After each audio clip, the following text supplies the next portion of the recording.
Halo, selamat berjumpa lagi dengan saya Hendra Gunawan, dosen Matematika FMIPA ITB. Dalam video ini, saya akan merangkum bab 4 tentang integral, khususnya tentang teorema dasar kalkulus. Namun saya akan mulai dengan konsep turunan yang sudah kita bahas di bab 2. Hanya sekedar untuk mengingatkan tentang kecepatan rata-rata, kecepatan sesaat, lalu tentang konsep garis singgung, dan definisi turunan itu sendiri. Turunan fungsi f di titik x sama dengan a didefinisikan sebagai f aksen a sama dengan limit fx min fa per x min a untuk x menuju a.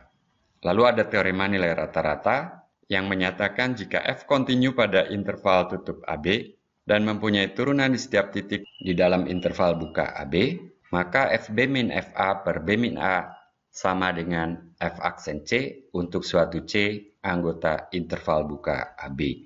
Nah, untuk mengawali konsep integral, kita akan membahas luas daerah di bawah kurva terlebih dahulu. Misal kita ingin menghitung luas daerah di bawah kurva Y sama dengan X kuadrat untuk X di antara 0 dan 1. Gambarnya saya buat di sebelah kanan. Apa yang kita lakukan? Pertama kita bagi interval atau selang 01 atas n selang bagian yang sama panjangnya.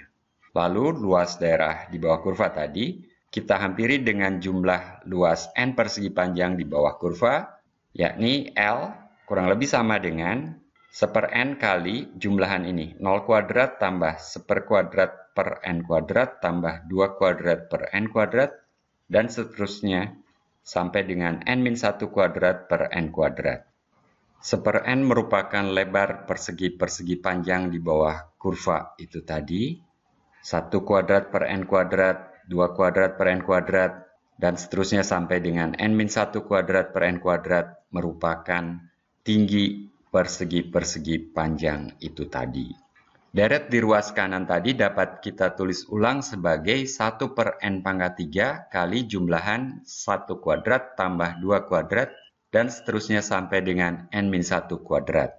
Yang jumlahnya sama dengan n-1 kali n kali 2n-1 per 6n pangkat 3. Jadi kita peroleh hampiran L kira-kira sama dengan n-1 kali n kali 2n-1 per 6n pangkat 3 yang kita sebut sebagai Ln.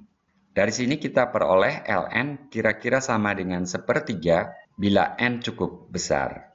Jadi kita dapat menduga bahwa luas daerah yang sedang kita cari adalah 1/3. Nah, dugaan ini yang akan kita kukuhkan dengan konsep integral. Pertama kita definisikan jumlah Riemann sebagai berikut.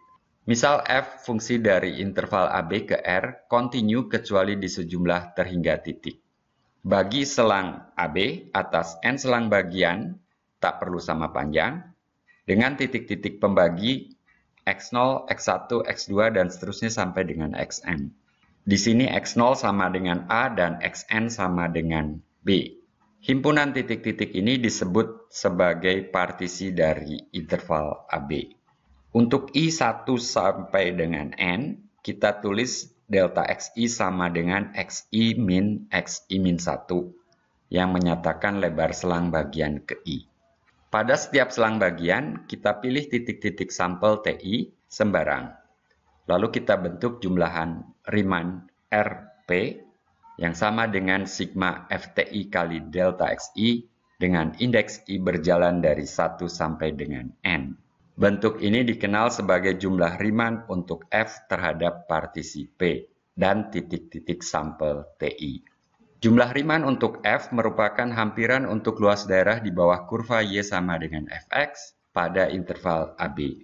Semakin halus partisinya, semakin baik hampiran tadi. Nah, jika limit sigma FTI delta XI untuk norma partisi menuju 0 ada, maka f dikatakan terintegralkan pada AB dan integral tentu f pada interval AB didefinisikan sebagai limit tersebut. Catat di sini bahwa norma P, saya menyebutnya demikian, sama dengan maksimum delta XI untuk I sama dengan 1 sampai dengan N.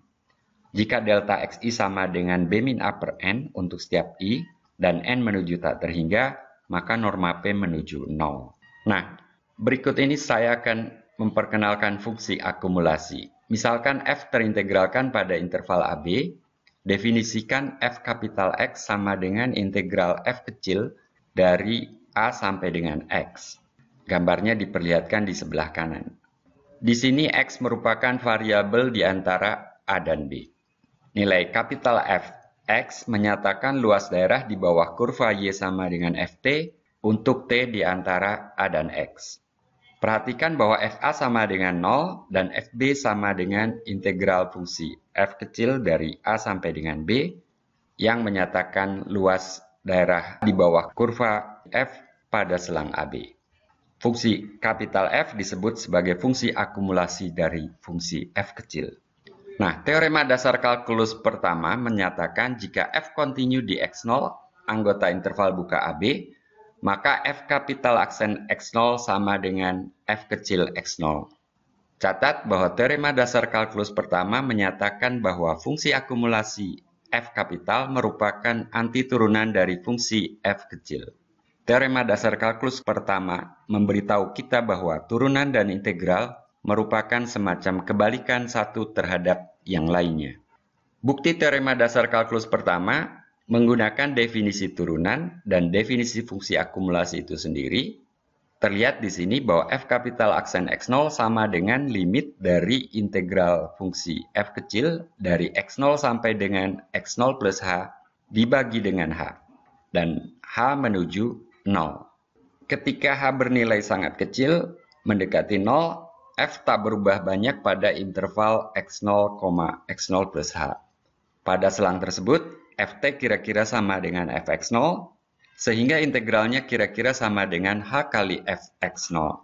Kita bagi ini dengan h, maka kita dapatkan f aksen x0 sama dengan f kecil x0.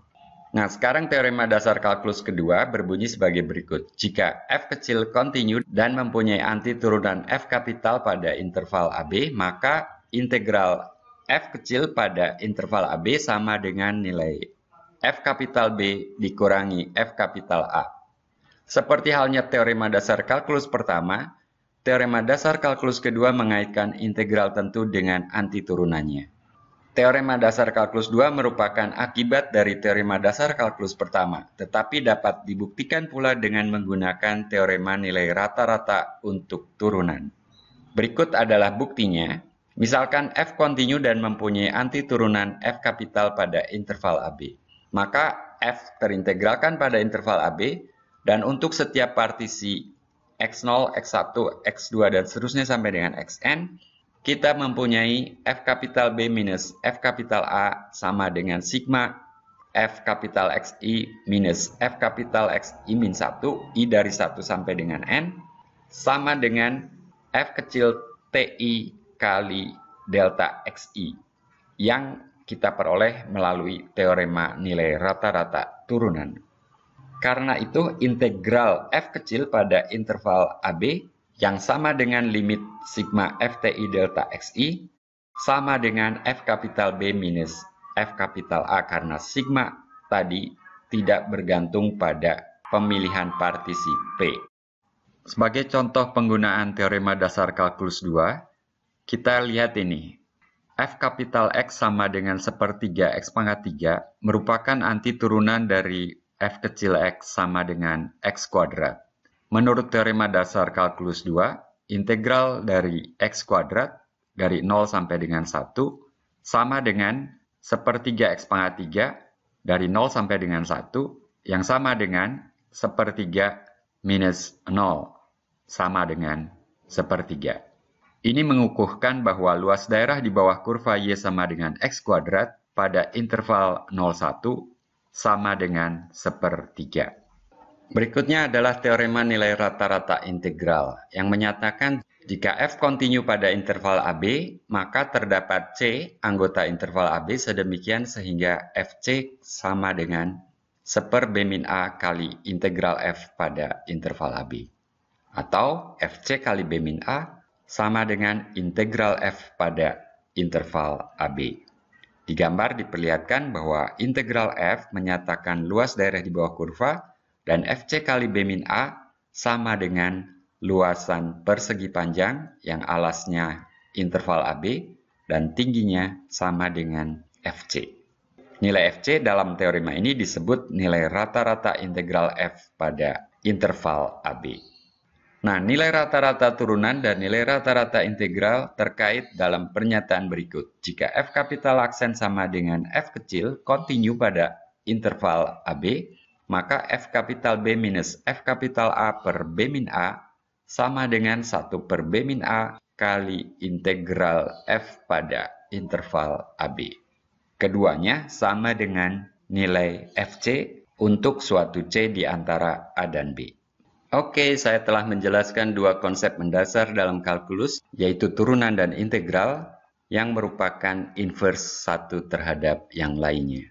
Kedua konsep ini bertumpu pada konsep infinitesimal, the ghost of departed quantities.